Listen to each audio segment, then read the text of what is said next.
بسم اللہ الرحمن الرحیم۔ کتب حدیث کی بحث چل رہی ہے، جن میں سے تقریباً 20 کتب ہو چکی ہیں۔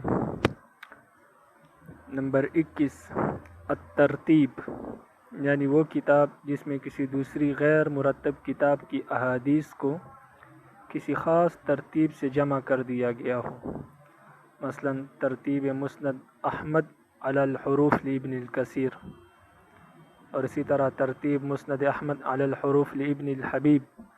اسی طرح آخری دور میں علامہ ابن ساعتی نے مسند احمد کو الفتح الربانی کے نام سے ابواب کی ترتیب پر مرتب کیا ہے۔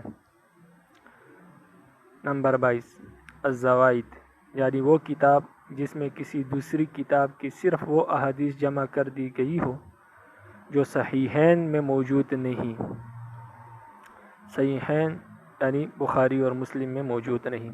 مثلا علامہ نور الدین ہیثمی رحمہ اللہ کی موارد الزمان الی زوائد ابن حبان، جس میں صحیح ابن حبان کی صرف وہ احادیث جمع کی گئی ہے جو صحیحین میں موجود نہیں۔ اسی طرح زوائد ابن حبان علی الصحیحین للحافظ مغلطائی رحمہ اللہ کی بھی ایک کتاب ہے۔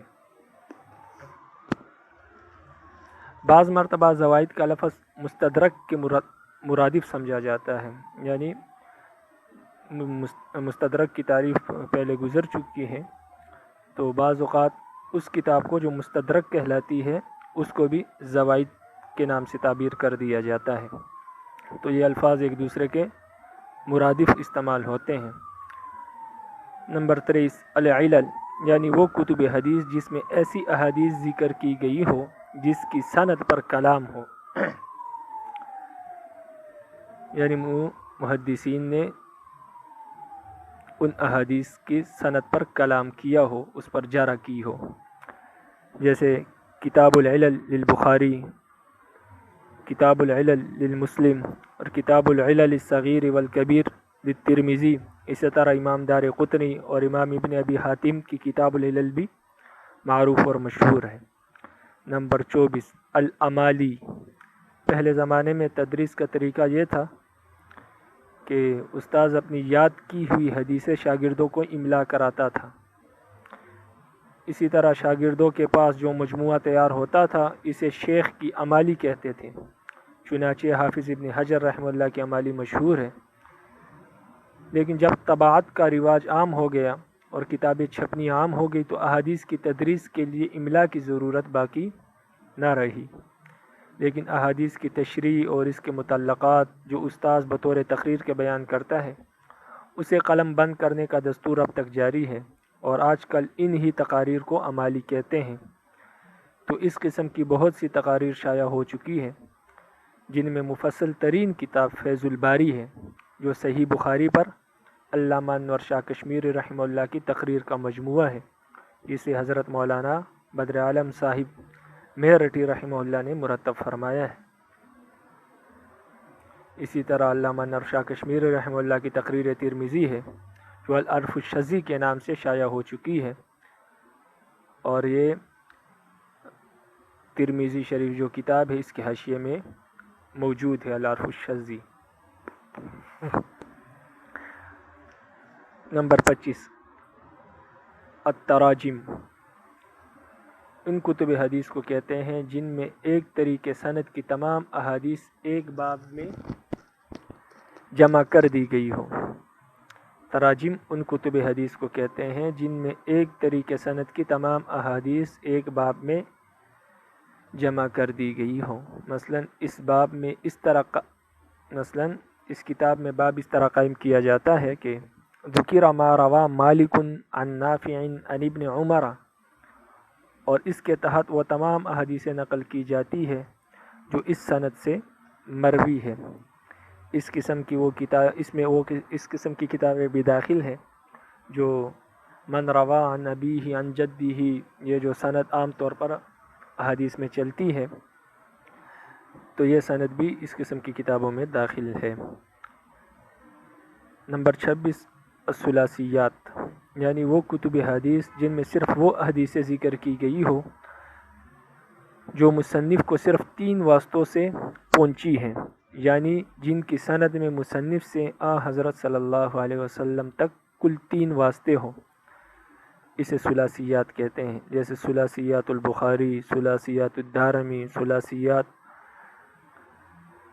عبد الحمید وغیرہ رحمہ اللہ کی کتابیں موجود ہیں۔ الوحدان یعنی ان راویوں کی احادیث کا مجموعہ جن سے صرف ایک حدیث مروی ہے، یعنی ان راویوں کی احادیث کو جمع کیا جائے جن سے صرف کتب حدیث میں صرف ایک حدیث مروی ہے۔ نمبر 28 شروح الحدیث، یعنی وہ کتابیں جن میں کسی حدیث کی کتاب کی تشریح کی گئی ہو، مثلا فتح الباری، عمدۃ القاری وغیرہ۔ یہ جو کتابیں ہیں جو کہ بخاری شریف کی شروحات ہیں، تو ان کو شروح الحدیث کے نام سے تعبیر کیا جاتا ہے۔ نمبر 29 الاذکار۔ الاذکار وہ کتب حدیث ہے جن میں حضرت صلی اللہ علیہ وسلم سے منقول دعائیں جمع کی گئی ہوں، جیسے امام نووی کی کتاب الاذکار اور علامہ ابن الجزری رحمہ اللہ کی الحسن حسین من کلام سید المرسلین مشہور اور معروف کتاب ہے۔ نمبر 30 الترغیب والترہیب، یہ وہ کتب حدیث ہے جن میں صرف ترغیب اور ترہیب کی احادیث جمع کی گئی ہو۔ ترغیب جس میں کسی کام کے کرنے کی ترغیب دلائی گئی ہو، اور ترہیب جس میں کسی کام سے منع کرنے پر ڈرایا گیا ہو، تو یہ ہے ترغیب و ترہیب۔ تو جس میں صرف ترغیب اور ترہیب سے متعلق حدیث جمع کی گئی ہو، ان کتابوں کو الترغیب و ترہیب کے نام سے موسوم کیا جاتا ہے۔ ان میں سب سے زیادہ جامع کتاب حافظ منذری رحمہ اللہ کی الترغیب و ترہیب ہے۔ نمبر 31 کتاب المصاحف۔ کتاب المصاحف ان کتابوں کو کہتے ہیں جن میں قرآن کریم کی جمع و ترتیب، اختلاف قرات اور اختلاف نسخ کی تاریخ بیان کی جاتی ہے، جیسے ابن عامر کی کتاب المصاحف۔ اس کے علاوہ بہت سے لوگوں نے کتاب المصاحف کے نام سے کتابیں لکھی، جن میں کتاب المصاحف لابن اشتا، کتاب المصاحف لابن ابی داود، کتاب المصاحف لابن الانباری زیادہ مشہور ہیں، لیکن آج ان میں صرف ایک کتاب موجود ہے، اور وہ ہے کتاب المصاحف لابن ابی داود، جو امام ابو داود جو صاحب سنن ہے ان کے صاحبزادے کی تالیف ہے، اور کچھ عرصہ پہلے اسے ایک انگریز مستشرق نے شائع کیا۔ مستشرقین وہ لوگ ہوتے ہیں جو یہود اور عیسائیوں کے وہ علماء ہوتے ہیں جو مشرقی علوم حاصل کرتے ہیں اور اس سے دلچسپی رکھتے ہیں۔ تو مشرقی علوم میں ظاہر سی بات اسلامی علوم ہے، اس میں قرآن، حدیث، فقہ، منطق، فلسفہ وغیرہ، صرف نحو وغیرہ، یہ علوم جو ہے یہ وہ لوگ حاصل کرتے ہیں جو انگریز، یہودی یا عیسائی علماء کہلاتے ہیں۔ تو ان کو مستشرق کہتے ہیں، کیونکہ وہ مسلمان تو نہیں ہوتے لیکن ان علوم سے دلچسپی رکھتے ہیں، اور وہی مشکل حالات میں یہود و نصارہ کو مشورے دیتے ہیں۔ تو یہ جو قادیانی کا مشورہ تھا کہ ایسا کوئی شخص لایا جائے جو کہ عیسیٰ علیہ السلام ہونے کا دعویٰ کرے،